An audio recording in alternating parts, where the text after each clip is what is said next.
Hello everyone. Continue करते हैं अपना topic which is C plus plus. तो स्टूडेंट्स, लास्ट लेक्चर में हमने कुछ प्रोग्राम्स किए थे, बेसिक प्रोग्राम्स किए थे, जहाँ पे इफ फॉर वाइल ये सब लूप्स को यूज किया था।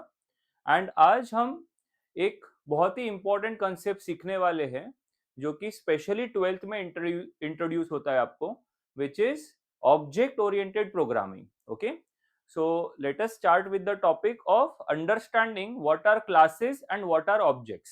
ठीक है, ओके। तो स्टूडेंट्स, आज हम सब मिलकर के मोदक बनाएंगे। गणपति फेस्टिवल आ रहा है ना, तो let us try to understand the concept of classes and objects with the help of this beautiful example। तो बेटा, अगर हम लोग का एक, इसको क्या बोलते हैं, हम इसको बोलते हैं मोल्ड। करेक्ट, मोदक बनाने का मोल्ड है ये। क्या होता है, इसमें हम लोग स्टफिंग डाल देते हैं एंड ये मोदक रेडी। ठीक है, तो ये एक ही, अगर हमने मोल्ड हमारे पास में है, तो एक मोल्ड के मदद से हम लोग कितने भी मोदक बना सकते हैं, राइट? यस। तो ये जो मोल्ड है ना, इसको हम बोलते हैं क्लास। ओके, इसको हम बोलते हैं क्लास। और ये जो मोदक बन रहे हैं ना, इनको हम बोलते हैं ऑब्जेक्ट्स। ओके, सो ये एग्जाम्पल से क्या समझ में आ रहा है बेटा, कि अगर हमने एक बार एक क्लास को ठीक से डिफाइन कर दिया, तो हम उसके कितने भी रेप्लिकास बना सकते हैं। वो रेप्लिकास को हम बोलते हैं ऑब्जेक्ट्स। ओके, ऐसा बोलते हैं क्या कि अरे एक मोल्ड है, उससे 5 ही मोदक बनेंगे, 10 ही मोदक बनेंगे? नहीं ना, कितने भी धड़ाधड़ धड़ाधड़ कितने भी मोदक बना सकते हैं, राइट? सबका शेप सेम होएगा।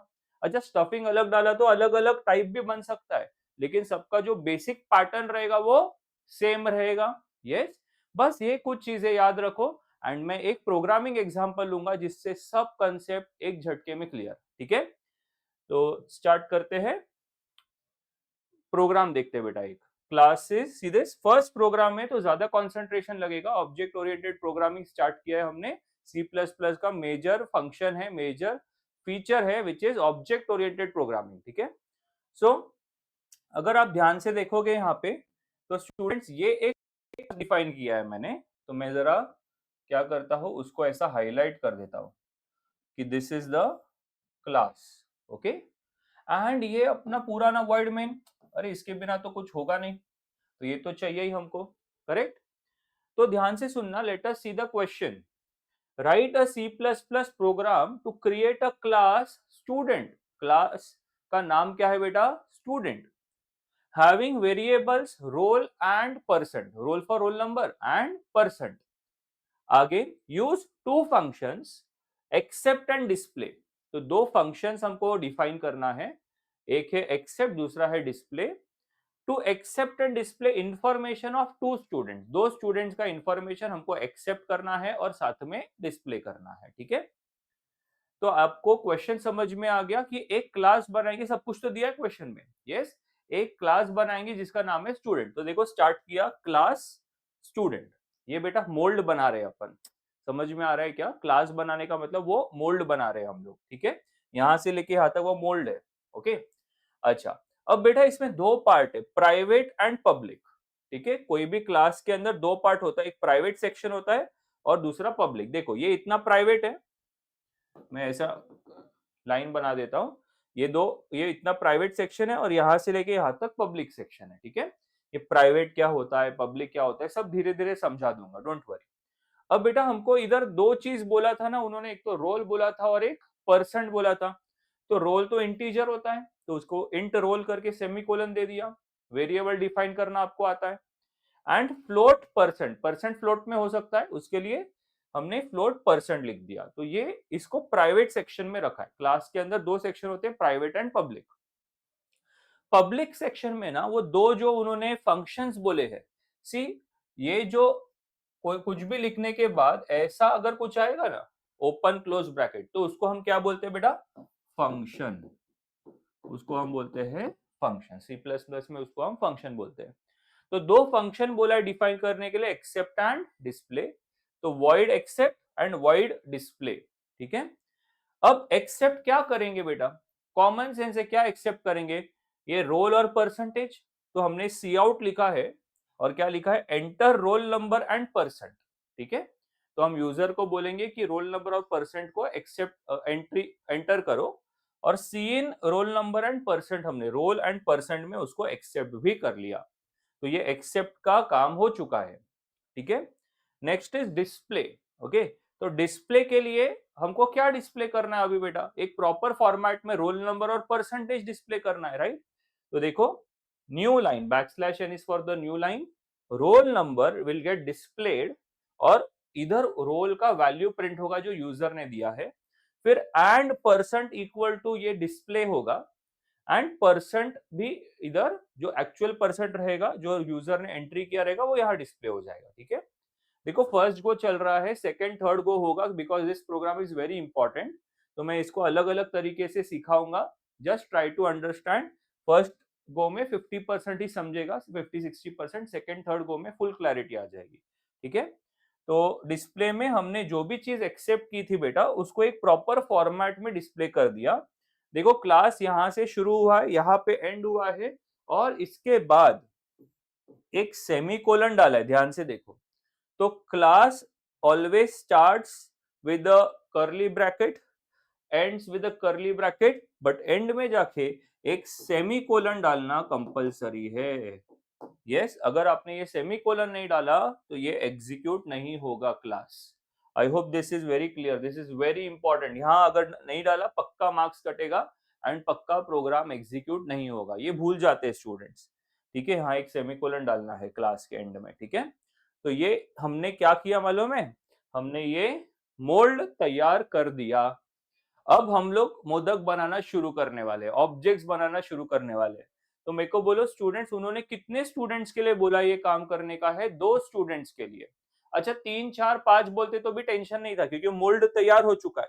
अपने को जितने स्टूडेंट चाहिए उतना अपन इंफॉर्मेशन तैयार या ऑब्जेक्ट्स तैयार कर सकते हैं। ठीक है, तो ये कैसे तैयार होता है अभी ऑब्जेक्ट, देखो void main is the start point of our program, जहां पे प्रोग्राम स्टार्ट होता है उसको वॉइड मेन बोलते हैं। तो वॉइड मेन में हमने क्या लिखा है, यही क्लास का नाम स्टूडेंट, देखो स्टूडेंट एग्जैक्ट सेम।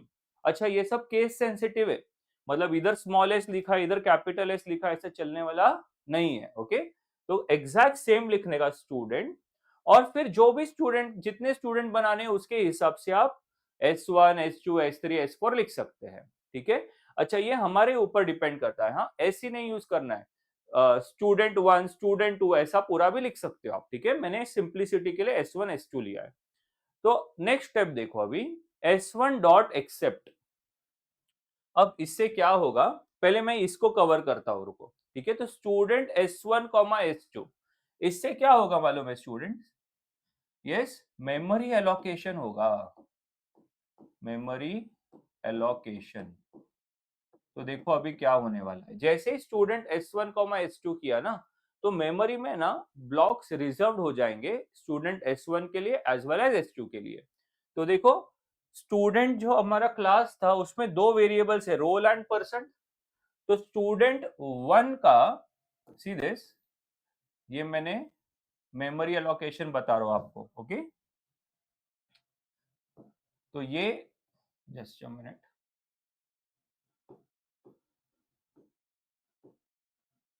स्टूडेंट ये देखो रोल एंड परसेंट, ऐसा मेमोरी में स्पेस एलोकेट हो जाएगा। ठीक है, रिजर्व हो जाएगा। ठीक है, जैसे आप लोग को मालूम होगा जब आप कोई थिएटर्स में जाते हो वगैरह, तो कभी कभी फ्रंट रो क्या होता है, रिजर्व लिखा रहता है ना कि दी सीट्स आर रिजर्व। मतलब अब यहाँ पे मेमोरी में 2 ब्लॉक्स रिजर्व हो गए, किसके लिए, S1 के रोल और परसेंट के लिए। ठीक है, तो उसको लिखा ऐसे जाता है S1 डॉट, ये डॉट को हम लोग पीरियड भी बोलते हैं, पीरियड। ओके, तो S1 डॉट रोल, मतलब S1 पहले स्टूडेंट का रोल नंबर स्टोर करने के लिए मेमोरी एलोकेट या रिजर्व हो गया। ठीक है, वैसे ही स्टूडेंट 1 का परसेंट स्टोर करने के लिए भी जगह रिजर्व हो गया। आई होप यहां तक क्लियर है ये। और स्टूडेंट S2 भी लिखा है ना, S1, S2, तो सेम चीज क्या होगी, सेकेंड स्टूडेंट के लिए भी हो जाएगी। ओके, तो ये S2 dot roll and S2 dot percent. I hope यहां तक क्लियर है सभी को। यस तो ये इतना काम क्या कभी हुआ मालूम है, स्टूडेंट S1 S2 इसी पे हो चुका है। ठीक है, जैसे स्टूडेंट S1 S2 लिया तो इतना मेमोरी एलोकेशन हो गया, जगह रिजर्व हो गया। अब अगर कॉमा S3 लिखते हैं, S1 S2 S3, तो एक और रिजर्वेशन आ जाता स्टूडेंट S3 का रोल नंबर और स्टूडेंट S3 का परसेंट के लिए। आई होप दिस इज क्लियर। अब एक इंपॉर्टेंट चीज है, आप बोलोगे सर स्टूडेंट में इसका रेप्लिका है ना, तो ये दोनों का तो रेप्लिका बन गया, इसका क्या हुआ, इसका भी रेप्लिका बनता है क्या? तो ध्यान से सुनना स्टूडेंट्स, ये डेटा है। ओके, तो डेटा का रेप्लिकास बनता है, लेकिन ये जो फंक्शन है ना, ये दो इनको बोलते हैं फंक्शंस। तो ये फंक्शंस है ना शेयर होते हैं। समझ में आ रहा है, इसका भी मेमोरी एलोकेशन होगा। तो देखो ये सपोज यहाँ पे एक्सेप्ट लिख दिया मैंने, एक्सेप्ट, और ये डिस्प्ले। ठीक है, तो ये क्या हो रहे हैं, ये दोनों शेयर हो रहे हैं, मतलब S1 और S2 के लिए इनका एक ही कॉपी रिजर्व होएगा मेमोरी में, दो दो तीन तीन कॉपीज रिजर्व नहीं होगा। ठीक है, तो what is the conclusion of memory allocation, इस पे एक हम लोग आंसर भी देखेंगे आगे जाके। फिलहाल आप याद रखो कि मेमोरी एलोकेट करते वक्त जितने स्टूडेंट बनेंगे उन सबका डेटास को अलग अलग जगह मिलेगी मेमोरी में, लेकिन ये जो फंक्शंस है ना, ये फंक्शंस को एक कॉमन तरीके से शेयर होगा। ये S1 भी यही फंक्शन को शेयर करेगा, S2 भी यही फंक्शंस को शेयर करेगा। आई होप दिस इज क्लियर। अब ये पहला स्टेप हो चुका। अब देखो next step, S1 dot accept. ठीक है, तो यहां मैं आउटपुट लिख रहा हूं ताकि आपको समझ में आए चीजें क्या चल रही है यहाँ पे। तो देखो S1 डॉट एक्सेप्ट, जैसे S1 डॉट एक्सेप्ट किया तो क्या होगा कि ये एग्जीक्यूट होगा स्टूडेंट्स, ये पूरा एक्सेप्ट वाला कोड एग्जीक्यूट होगा। तो देखो क्या लिखा है आउटपुट स्क्रीन पे, क्या आएगा, आउटपुट स्क्रीन पे आएगा enter role number and percent. ठीक है, थोड़ा स्पेस क्रिएट कर लेते हैं हम। Role number and percent. ठीक है, सपोज हमने 1 लिखा, 95.6 लिखा। ठीक है, अब जैसे ही ये डिस्प्ले हुआ हमने एंट्री मार दी 1 एंड 95.6, तो स्टूडेंट्स ये एक्सेप्ट होके स्टोर होगा। कहां स्टोर होगा, लिखा है देखो रोल एंड परसेंट।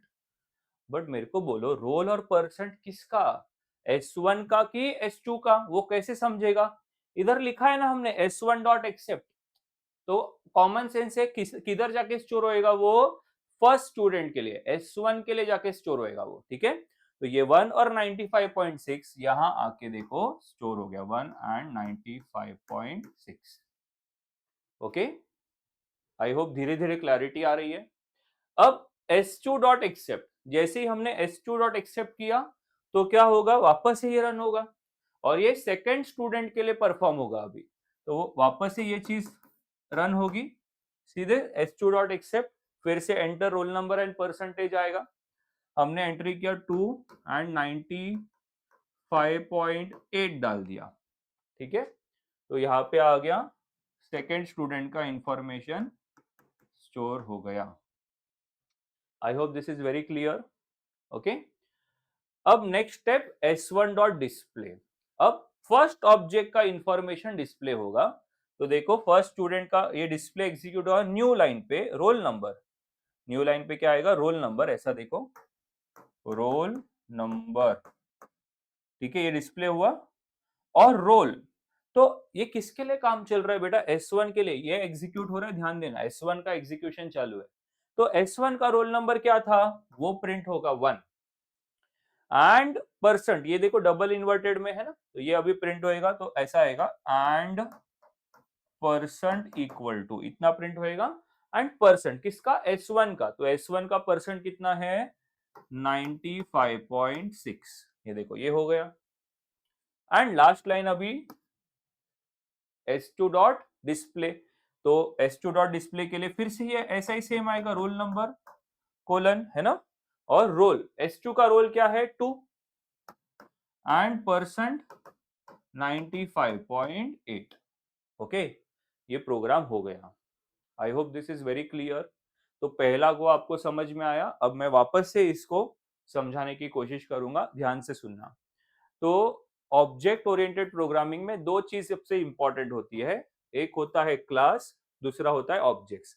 एक बार क्लास बन गया तो हम उसका कितना भी ऑब्जेक्ट्स बना सकते हैं। ठीक है, तो इस प्रोसेस के लिए मैंने क्या किया, एक सिंपल एग्जांपल लिया। क्लास का नाम था स्टूडेंट, जिसके अंदर दो इंफॉर्मेशन था, एक था रोल नंबर वो बच्चे का और दूसरा परसेंट। और दो फंक्शंस था। पहले फंक्शंस की मदद से हम यूजर से इंफॉर्मेशन ले रहे हैं, उसका फंक्शन का नाम एक्सेप्ट है। और दूसरे फंक्शन की मदद से जो भी यूजर ने इंफॉर्मेशन दिया हमको स्टार्ट में, उसको हमने स्टोर कर लिया था एंड बाद में उसको ठीक से डिस्प्ले किया।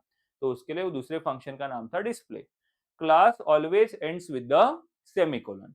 तो ये मोल्ड हमारा तैयार हो गया। अब इसके रेप्लिकास बनाने किधर बनेगा, वो वॉइड मेन में। ठीक है, वॉइड मेन में हमने क्या लिखा, स्टूडेंट S1 S2, क्योंकि दो ही स्टूडेंट के लिए हमको बोला था। अगर 3 या 4 के लिए बोलते तो हम S3 S4 भी लिख सकते थे। अब S1 S2 का मेमोरी एलोकेशन, जैसे ही ये लाइन लिखा ना तो मेमोरी एलोकेट हो जाएगा, मेमोरी में इंफॉर्मेशन स्टोर करने के लिए जगह तैयार हो जाएगी, रिजर्व हो जाएगी। तो देखो S1 dot roll, S2 dot roll, ये पहले स्टूडेंट के लिए, फर्स्ट स्टूडेंट के लिए S1 के लिए, और सेम S2 के लिए। और इंपॉर्टेंट चीज क्या है कि जो डेटाज होते हैं, इनको डेटा बोलते हैं। तो ये जो डेटा होता है इसके के लिए अलग अलग से मेमोरी अलोकेट होता है, लेकिन ये जो फंक्शंस है उसके लिए कॉमनली सभी ऑब्जेक्ट्स उसको शेयर करते हैं। 3 अगर ऑब्जेक्ट होते तो S1 S2 S3 ये अलग होता, लेकिन ये एक ही बनेगा और ये सब शेयर होगा, एक्सेप्ट और डिस्प्ले जो फंक्शन है वो शेयर होंगे। ठीक है, अब नेक्स्ट मैंने लिखा है S1 डॉट एक्सेप्ट, तो ये एक्सेप्ट रन होएगा एंड फर्स्ट स्टूडेंट का इंफॉर्मेशन एक्सेप्ट होकर के बराबर जगह पे स्टोर हो जाएगा। S2 डॉट एक्सेप्ट में सेकंड स्टूडेंट के लिए सेम होएगा। वैसे ही S1 डॉट डिस्प्ले के लिए फर्स्ट स्टूडेंट का इंफॉर्मेशन डिस्प्ले हो जाएगा and after that S2 dot display में अकॉर्डिंगली हो जाएगा सेकंड स्टूडेंट का। I hope this is very clear. Okay, now let us see one variation in this. मतलब एक छोटा सा वेरिएशन है इसके अंदर। एक तो ये टाइप हो गया स्टूडेंट, दूसरा टाइप क्या है, कभी कभी है ना हम लोग को ऐसा सिचुएशन आता है कि हमको ऐसा लगता है कि ये क्लास बहुत लेंदी हो रहा है, बल्कि हो रहा है। अभी तो ठीक है छोटा सा, लेकिन कभी कभी बहुत सारे फंक्शंस होते हैं और एक एक फंक्शन बहुत लेंदी होता है स्टूडेंट। जैसे एक्सेप्ट में 2 लाइन है, बट एक्सेप्ट में अगर 20 लाइन होएगा तो अपना क्लास कितना बड़ा दिखने लगेगा, कंफ्यूजन होएगा। Correct, so that is why what we do is, हम लोग ना ये जो वॉइड एक्सेप्ट है ना, इसको बाहर डिफाइन कर सकते हैं। मतलब ये जो क्लास है ना उसके बाहर उसको जगह दे सकते हैं। ठीक है, तो वो कैसे पॉसिबल है वो देखते हैं अभी हम। तो ध्यान से सुनना, सेम प्रोग्राम, खाली एक छोटा सा वेरिएशन देखो। ये आपको दिख रहा है, सेम लिखा हुआ सा दिख रहा है, देखो ये पूरा सेम है। ओके, अब पब्लिक के अंदर मैंने क्या लिखा, वॉइड एक्सेप्ट सेमीकोलन डाल दिया। इसको बोलते हैं, इसको बोलते हैं फंक्शन डिक्लेरेशन। सीधे इस फंक्शन को डिक्लेयर करके छोड़ दिया, डिक्लेरेशन। ठीक है, इसको बोलते हैं फंक्शन डिक्लेरेशन, मतलब खाली डिक्लेयर करके छोड़ दिया इधर दोनों को। उसके अंदर का बॉडी लिखा ही नहीं है, इसको बोलते बेटा बॉडी, ये पार्ट को बोलते बॉडी। तो ये बॉडी हमने लिखा नहीं है, खाली डिक्लेयर करके छोड़ दिया है। ओके, वैसे ही दूसरा फंक्शन था डिस्प्ले, वॉइड डिस्प्ले, उसको भी सेमीकोलन करके छोड़ दिया, मतलब सिर्फ फंक्शन को डिक्लेयर करके छोड़ दिया। सीधे क्लास अपना इधर ही एंड हो गया। देखो छोटा दिख रहा है क्लास, जो पहले बल्कि दिख रहा था अभी, राइट। और हमने क्या किया ना, ये एक्सेप्ट और डिस्प्ले को बाहर डिफाइन किया है। तो यहाँ पे देखो ये जो पार्ट है इसके अंदर हमने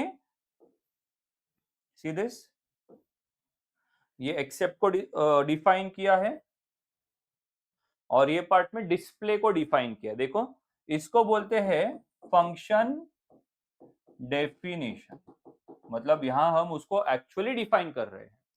तो कैसे, उसका सिंटैक्स देखो। अब मेरे को बोलो ये एक्सेप्ट किसका था, ये एक्सेप्ट कौन से क्लास को बिलोंग कर रहा था, स्टूडेंट। तो हमको बताना पड़ेगा ना कि ये जो एक्सेप्ट है, क्योंकि ये तो क्लास के बाहर है। अब क्लास के बाहर कोई फंक्शन रहेगा तो मालूम ही नहीं ना कि वो कौन से क्लास को बिलोंग करता है। तो उसके लिए हमने क्या किया, ये वॉइड एक्सेप्ट तो था ही, देखो मैं इधर लिखता हूँ वॉइड एक्सेप्ट, इतना तो था ही ना। हमने क्या किया, बीच में ना क्लास का नाम डाल दिया। क्लास का नाम क्या है, स्टूडेंट, और दो कोलन डाल दिए। इसको बोलते हैं student scope resolution operator.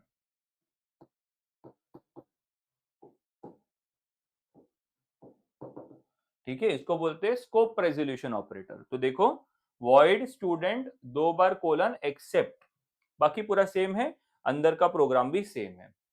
Same हमने डिस्प्ले के लिए किया, void student scope resolution operator display, और ये हो गया। I hope this is very clear. तो स्टूडेंट्स यहाँ पे डेटा को डिक्लेयर किया है, यहाँ पे फंक्शंस को डिक्लेयर किया है। तो क्लास में क्या दो चीज होती है, एक होता है डेटा और दूसरा होता है फंक्शंस। ये दो डेटाज है, ये दो फंक्शंस है। ठीक है, इधर लिख देता हूं, ये दोनों डेटा और ये फंक्शंस। सो ध्यान से सुनना, कोई भी क्लास, यस, अगर मैं इन जनरल बोलूं तो क्लास में दो पार्ट होते बेटा। ओके, दो पार्ट होते हैं। एक होता है डेटा, सबसे इंपॉर्टेंट इंफॉर्मेशन, जैसे यहाँ पे डेटा क्या था अपना, रोल नंबर एंड परसेंट। और दूसरा जो पार्ट होता है उसको बोलते हैं functions. Functions which operate on this data, accept and display, functions which operate on this data. तो मैं ऐसा भी बोल सकता हूँ, क्लास इज अ कॉम्बिनेशन, या class is a basically it is a format which binds data and functions together. Data और functions को इकट्ठा रखता है क्लास। ठीक है, तो थोड़ा अभी और क्लैरिटी आ रही है आपको। क्लास में दो पार्ट होते हैं, data as well as function. These function work on the data. अब एक छोटी सी चीज रह चुकी है, वो है ये प्राइवेट एंड पब्लिक का इंपॉर्टेंस। ठीक है, तो ध्यान से सुनना स्टूडेंट्स। जैसे सपोज यहाँ पे मैंने ना वाइड मेन में एक एक्स्ट्रा लाइन लिखा है आपके लिए, डबल लाइन मतलब कमेंट होता है, राइट, ये एग्जीक्यूट नहीं होगा। तो यहाँ क्या लिखा है मैंने, s1 dot roll equal to 5, मतलब मैंने ये जो रोल नंबर है ना, इसका वैल्यू 5 डाल रहा हूं मैं। कौन से ऑब्जेक्ट के लिए, s1 के लिए। तो स्टूडेंट यहाँ पे एरर आ जाएगा। एरर क्यों आएगा, क्योंकि ये जो रोल है ना ये प्राइवेट सेक्शन में है। और यहाँ एक इंपॉर्टेंट लाइन बता रहा हूं कि ये जो प्राइवेट के अंदर जो भी चीज लिखी है ना, उसको हम क्लास के बाहर से एक्सेस नहीं कर सकते। क्या बोला, कि ये जो प्राइवेट में जो भी चीजें हमने लिखी है, it can not be accessed, it can not be used outside the class. Class के बाहर हम रोल नंबर को यूज नहीं कर सकते, क्लास के बाहर हम लोग परसेंट को यूज नहीं कर सकते। लेकिन एक्सेप्ट और डिस्प्ले ये पब्लिक पार्ट के अंदर है। तो उसके लिए देखो s1 dot accept, s2 dot accept, ये हम लोग बाहर से एक्सेस कर सकते हैं, because it is in the public part. I hope this is very clear. अब प्राइवेट और पब्लिक का मीनिंग क्लियर हो चुका है आपको।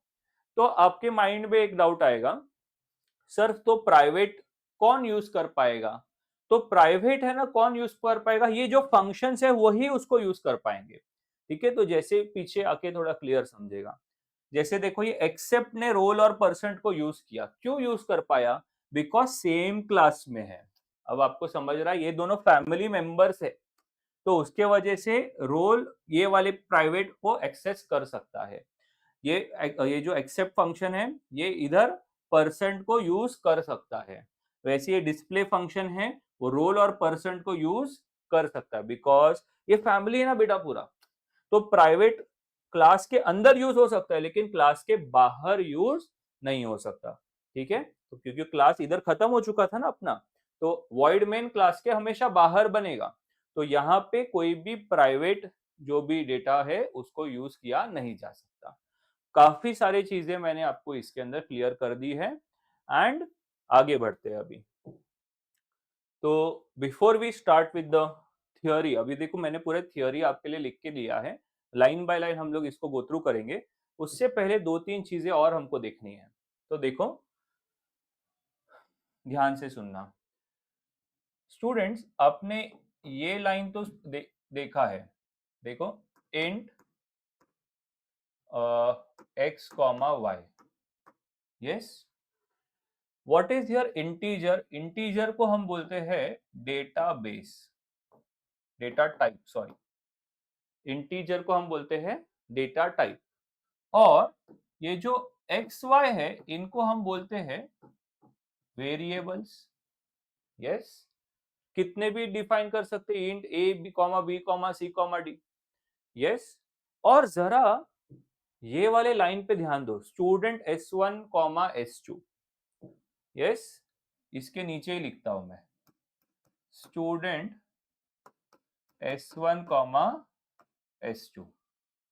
जैसे कि यहाँ x और y के जगह पे a b c d e f जितने चाहिए अपन उतने वेरिएबल्स लिख सकते हैं, यस। वैसे ही कितने भी स्टूडेंट्स के लिए हम लोग ये ऑब्जेक्ट्स बना सकते हैं ना, S1 S2 S3 S4 S5 and so on, yes. तो ये दोनों का फॉर्मेट मैच हो रहा है। तो स्टूडेंट्स ये स्टूडेंट क्लास है ना, इसको भी हम क्या बोल सकते हैं, data type. We can call this as data type, and इसको हम बोल सकते हैं वेरिएबल्स। इनको क्या बोल सकते हैं, वेरिएबल्स।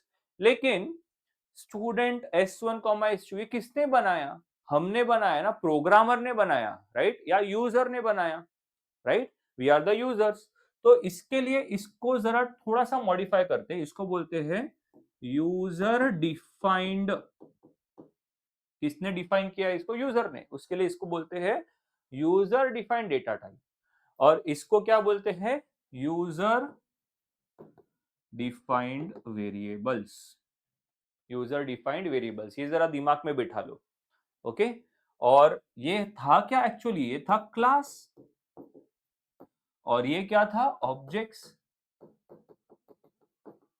हो गया, डेफिनेशन हो गया बेटा, मेन वर्ड्स हो गए अपने। क्लास, क्लास क्या होता है? Class is user defined data type, simple.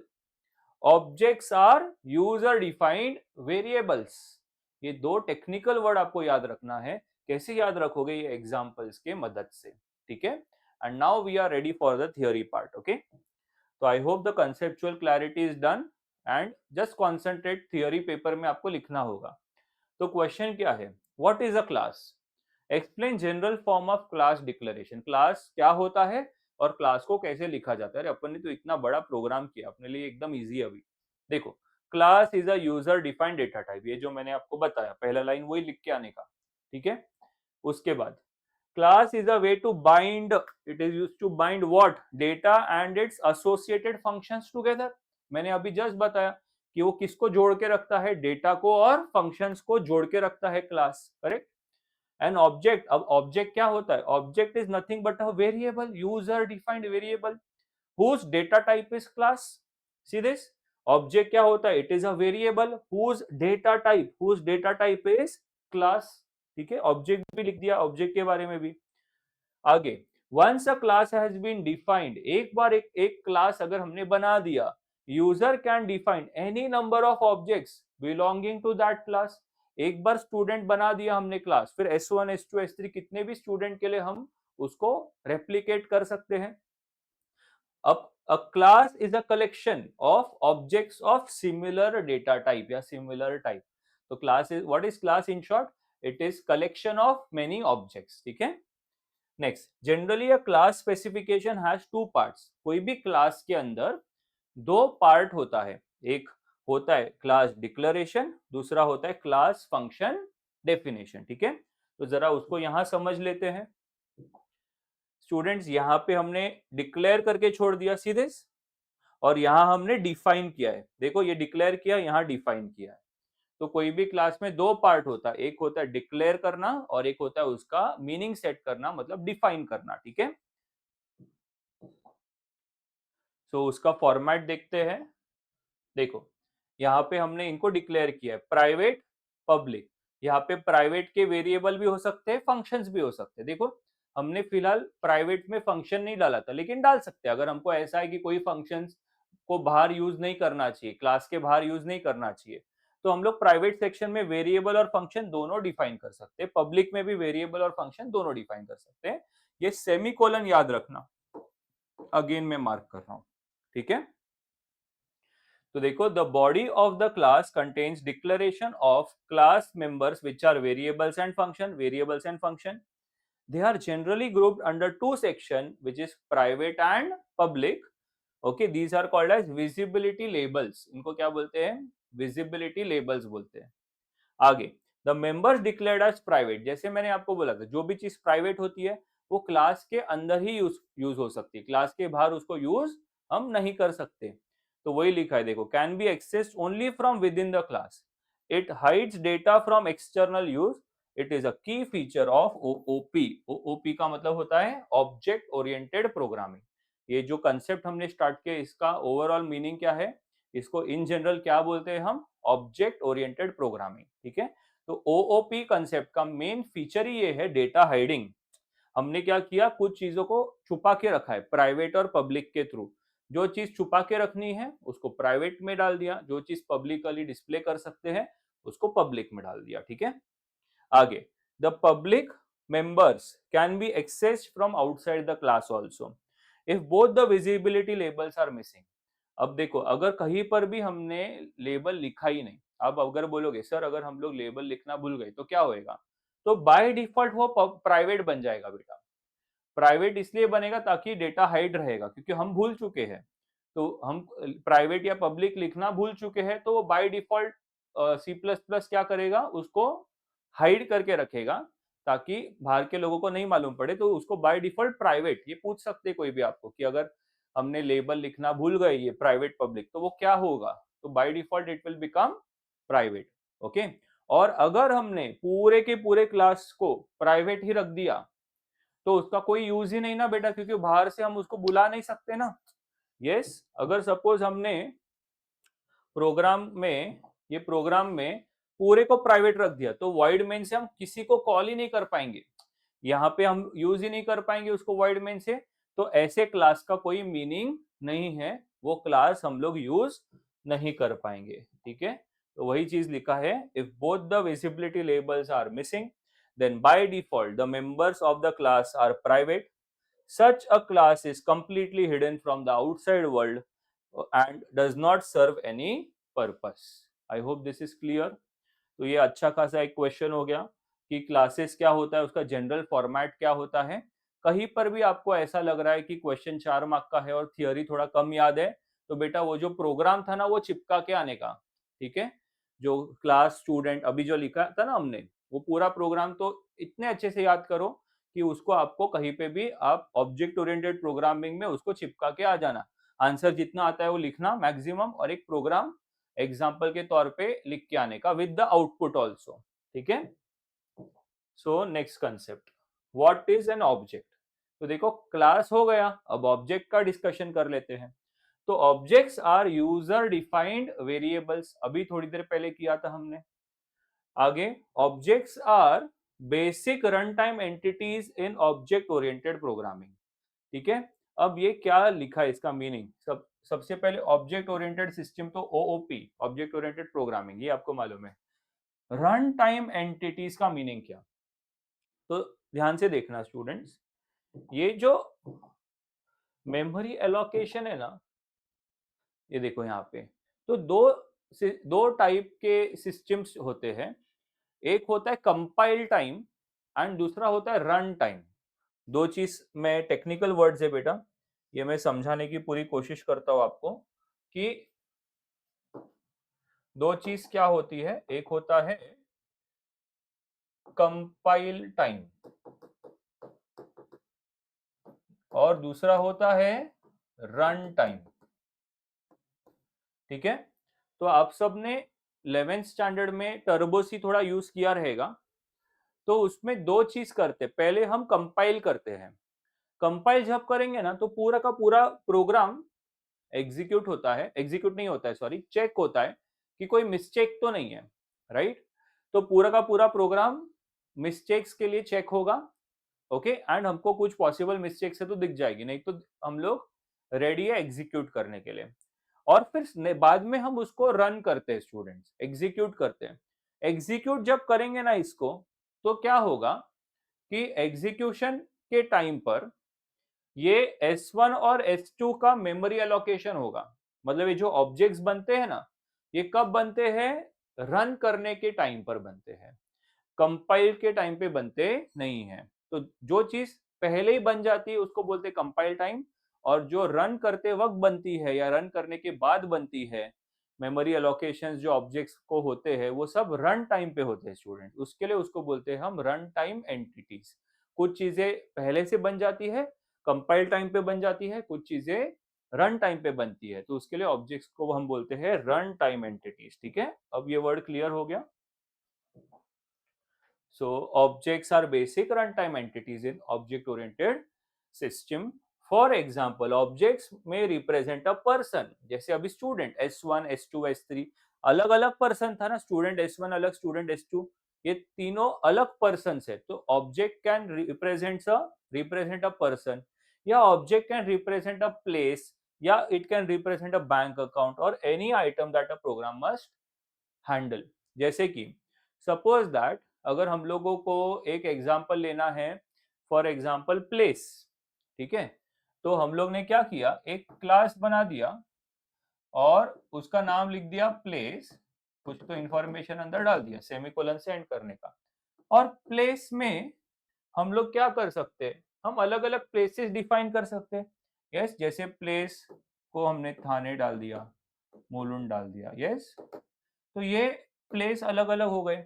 आपको समझ में आ रहा है? स्टूडेंट के जगह पे क्लास प्लेस लिख दिया और प्लेस में मैंने अलग अलग प्लेसेस को डिफाइन कर दिया। यहां तक समझा?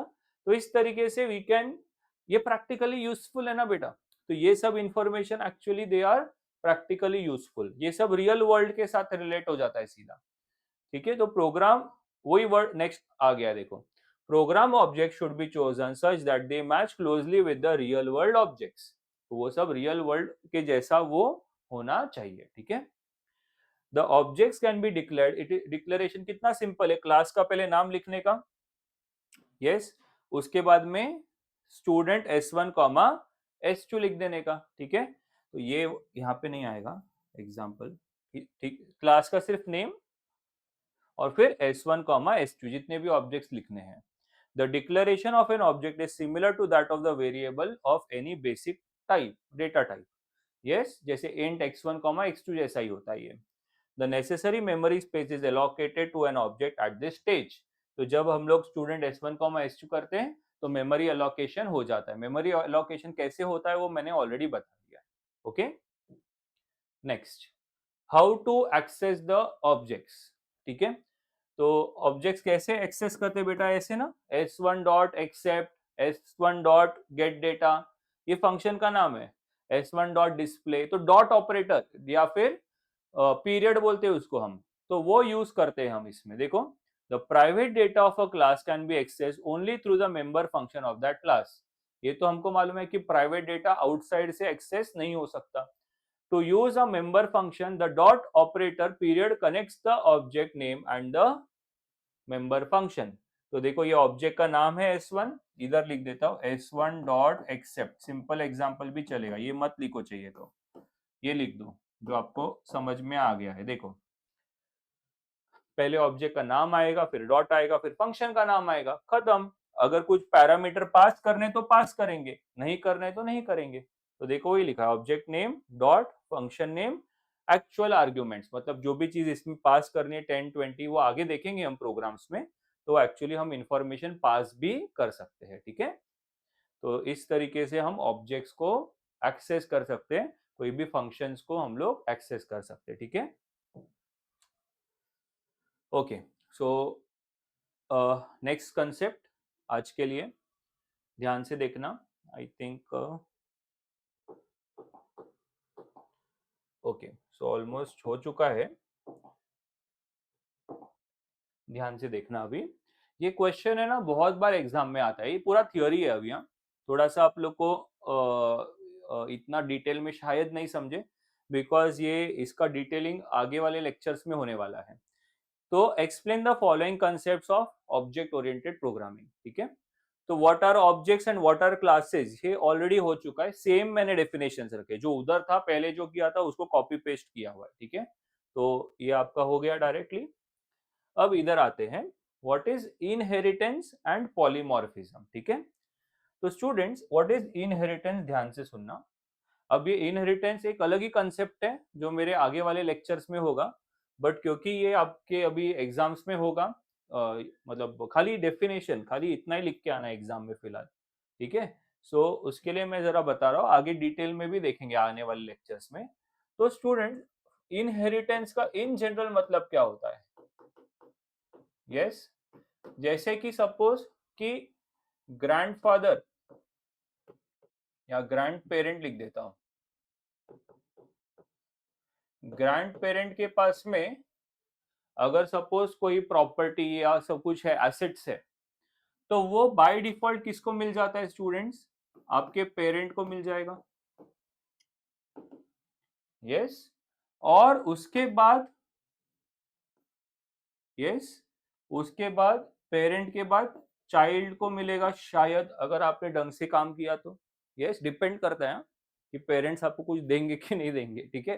तो पेरेंट से जो भी चीज है वो अपने चाइल्ड को मिल जाती है, ये बेसिक चीज है, राइट। यही कंसेप्ट है ना, हम लोग यूज करते हैं इन ऑब्जेक्ट ओरिएंटेड प्रोग्रामिंग, जिसमें क्या होता है, एक बेस क्लास तैयार होता है, बेस क्लास तैयार होता है, और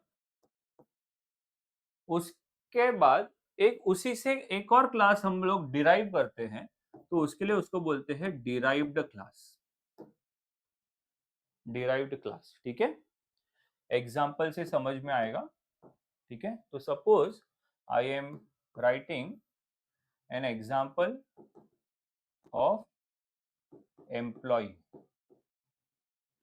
ठीक है, स्टाफ एम्प्लॉय मालूम है आपको।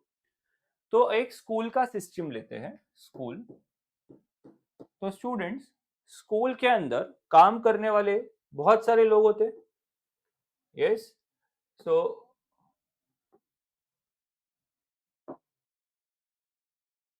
एम्प्लॉयज, बहुत सारे एम्प्लॉयज होते, बोलो कितने प्रकार के होते हैं?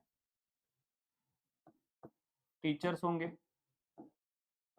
करेक्ट, और स्टाफ, नॉन टीचिंग स्टाफ या सिंपली स्टाफ लिख देता हूं। Yes, principal, HODs,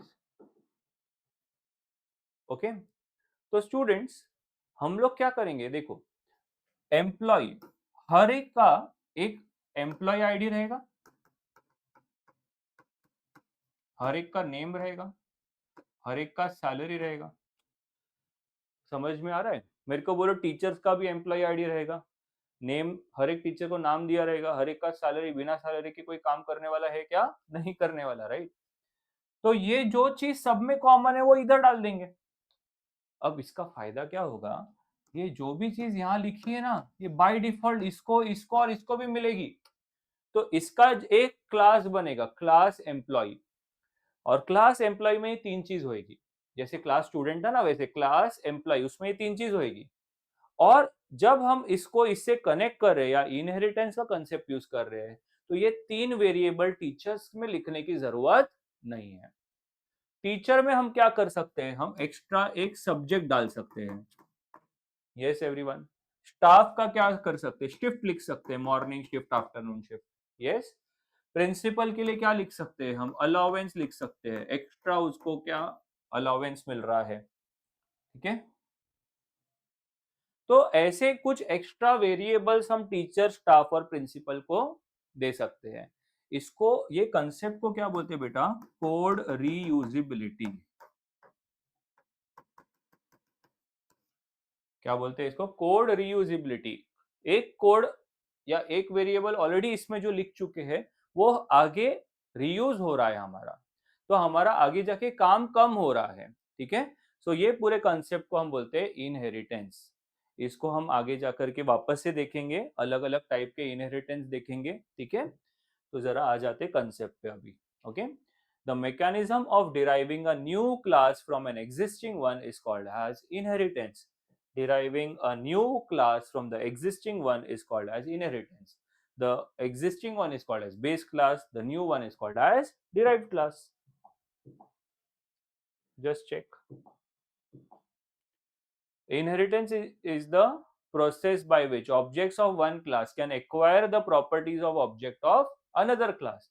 In OOP, inheritance stands for reusability. Code reusability बोला मैंने. This means that additional feature can be added to an existing class without modifying it. ठीक है, तो existing जो class है उसको ही हम लोग use कर सकते हैं नए classes बनाने के लिए. आपको एक लाइन और लिखनी है तो इधर लिख सकते हो. The existing class is called base class, ठीक है, and new class is called derived class. ठीक है. Next concept is of polymorphism. तो स्टूडेंट्स ये जो वर्ड है, ये वर्ड कहां से आया? ये word poly means many, morphism means form.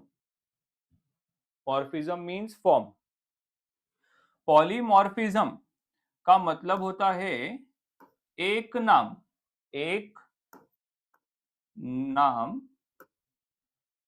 कई काम. एक नाम कई काम. Okay, polymorphism. इस पे भी डिटेलिंग आगे के लेक्चर्स में होने वाला है. एक एक दो दो बड़े बड़े क्वेश्चंस करने वाले. ठीक है, तो पॉलीमॉर्फिज्म क्या होता है वो समझाता हूं मैं, ध्यान देना.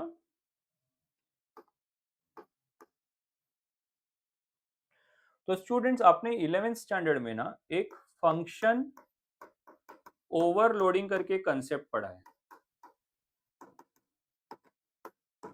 जिसमें एरिया नाम से, वॉइड एरिया नाम से, एक सेकेंड,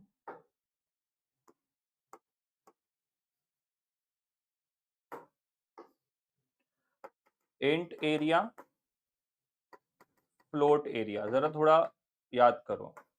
इधर हमने लिखा इंट एक्स और फ्लोट आर, और यहां ना रिटर्न में क्या कर रहे हैं? रिटर्न x इंटू एक्स, और यहां रिटर्न 3.14 इंटू आर. थोड़ा याद करो. ठीक है, तो एक ही नाम से दो फंक्शन है. देखो, सेम नेम से दो फंक्शन है, लेकिन इनको जो पैरामीटर्स या आर्ग्यूमेंट्स दिए हैं वो अलग है. इधर इंटीजर दिया, इधर फ्लोट दिया है. ठीक है, तो अगर हम इंटीजर दे रहे हैं तो वो सिलेक्ट करेगा. सपोज हम लोग ने जब कॉल किया है एरिया और उसको पास किया 5, तो कौन सा सिलेक्ट होएगा? ये 5 क्या है? इंटीजर है, तो ये वाला सिलेक्ट होएगा. और 5 इंटू 5 25, मतलब एरिया ऑफ स्क्वायर वो रिटर्न कर रहा है. और अगर मैंने बोला एरिया 1.2, तो 1.2 तो फ्लोट है, तो ये फ्लोट इधर चले जाएगा 1.2, और 3.14 इंटू 1.2 इंटू 1.2 कैलकुलेट होके रिटर्न होएगा. इसी को बोलते हैं पॉलीमॉर्फिज्म. बेटा, एक नाम कई काम, एक ही नाम से बहुत सारे काम हो रहे हैं. फिलहाल ये कोड की जरूरत नहीं है, मेरे को खाली कंसेप्ट समझाना था आपको. तो देखो, polymorphism means ability to take more than one form. Okay, polymorphism plays an important role in allowing objects having different internal structure to share the same external interface. Okay, बाहर का नाम सेम रहेगा, अंदर का स्ट्रक्चर जो रहेगा वो थोड़ा अलग हो सकता है. Example function overloading, operator overloading, constructor overloading, ये सब आगे जाके हम पढ़ने वाले हैं. ठीक है, next is data encapsulation, data abstraction and data hiding. ठीक है, डेटा एनकैप्सुलेशन. बेटा, कैप्सूल देखा है आपने? यस, कैप्सूल में दो पार्ट होते हैं ना. वैसे ही यहाँ पे क्लास के अंदर दो पार्ट है. याद करो, एक है डेटा और दूसरा functions which operate on these data. इसी कंसेप्ट को बोलते हैं डेटा एनकैप्सुलेशन. तो देखो, encapsulation is the packing of data and function into a single component. That component is called as class. Data encapsulation के वजह से डेटा हाइडिंग भी होता है, also known as data hiding, उसको अलग से भी लिखा है हमने। Is the mechanism in which details of the class are kept hidden from the user, private public, उससे डेटा हाइडिंग हो जाता है ना। Encapsulation can be use to hide data member and member function, जैसे हमको अगर डेटा हाइडिंग करना है तो प्राइवेट पब्लिक यूज करके कर सकते हैं, लगे हाथ ये कर लेते हैं। Data hiding, data hiding means keeping data details private while giving access to an object only through messages. It is hiding unnecessary complexity from the outside world which prevents accidental modification. ठीक है, तो unnecessary हम लोग ज्यादा चीजें display या फिर public नहीं करते इसके अंदर। Last is data abstraction. Data abstraction means कोई भी चीज है उसको शॉर्ट में रिप्रेजेंट करना। ठीक है, तो देखो, abstraction refers to the act of representing essential features without including the background details और एक्सप्लेनेशन। जैसे यहाँ पे इन्होंने एक हमको बहुत ही अच्छा, थोड़ा सा पीछे जाना पड़ेगा मुझे कोड पे। हाँ, तो स्टूडेंट्स आप अगर यहाँ देखो ना, तो क्लास कितने छोटे में बना दिया हमने, इसी को बोलते हैं डेटा एब्स्ट्रैक्शन। इसका जो डिटेल है वो बाद में दे दिया, कोई पूछेगा कि एक्सेप्ट में क्या है, डिस्प्ले में क्या है, तो बताएंगे, लेकिन इससे देख के समझ में आ जाता है ना हम लोग को कि ये क्लास के अंदर क्या क्या डेटाज है, क्या क्या फंक्शंस है। तो ये क्यों दिया है, अगर ये नहीं देते तो क्लास अपना बहुत बड़ा हो जाता। तो डेटा एब्स्ट्रैक्शन मतलब खाली एसेंशियल फीचर्स बताना, शॉर्ट में बताना, अगर डिटेल चाहिए तो बाद में देंगे, लेकिन चीजों को हम शॉर्ट रख सकते हैं, इसी को क्या बोलते हैं, डेटा एब्स्ट्रैक्शन। ठीक है, एक बार फिर से बताता हूँ डेटा एब्स्ट्रैक्शन। देखो, abstraction refers to the act of representing essential features only without including the background details or explanation। तो ये सब है ना 4 मार्क्स के लिए, कोई 4 ऐसे आने वाले, तो 1 मार्क के ही है सब कुछ। ठीक है, ऐसा डिटेल में खाली एक explain data abstraction 2 mark 3 marks ऐसा जनरली नहीं आता। आगे बढ़ते हैं, लास्ट कंसेप्ट इस सेशन के लिए, which is how to declare, how to write the functions inside the class and outside the class. हो चुका है अपना ये, खाली रिवाइज करना है। आउटसाइड द क्लास कैसे होता है, यस, जैसे इधर डिक्लेयर करके छोड़ दिया स्टूडेंट्स, और फिर बाद में उसको हमने स्कोप रेजोल्यूशन लगा के, देखो ये फॉर्मेट है, रिटर्न टाइप वॉइड, क्लास का नाम, यस, फिर कोलन, ये स्कोप रेजोल्यूशन 2 बार कोलन, फिर फंक्शन का नाम, और फिर आर्ग्यूमेंट अगर कुछ देना है तो अंदर एंड बाहर, ये पूरा डिफाइन कर दिया बॉडी। समझ में आया, इसको आउटसाइड बोलते हैं, ये हम ऑलरेडी कर चुके, खाली आंसर फॉर्मेट में लिखा है। और इनसाइड तो बहुत सिंपल है, डायरेक्टली अंदर ही लिख दिया। ठीक है, class student public display welcome to programming. ठीक है, तो इस तरीके से हम लोग उसको इनसाइड भी डिफाइन कर सकते हैं, आउटसाइड भी डिफाइन कर सकते हैं। ठीक है, तो आज का सेशन बहुत इंपॉर्टेंट है, इसका प्रॉपर नोट्स बनाओ स्टूडेंट्स, ट्राई टू राइट। देखो, पूरे सेशन में एक मेन प्रोग्राम किया आज, उस वो तो आपको अच्छे से आना ही चाहिए स्टूडेंट्स, विदाउट एनी मिस्टेक वो प्रोग्राम लिखने को आपको आना चाहिए। ठीक है, so write the concept and memorize the definitions and all, because ये रिटर्न पेपर में पक्का पूछे जाने वाले क्वेश्चंस है। ठीक है, so see you all in the next session, चलो बाय बाय।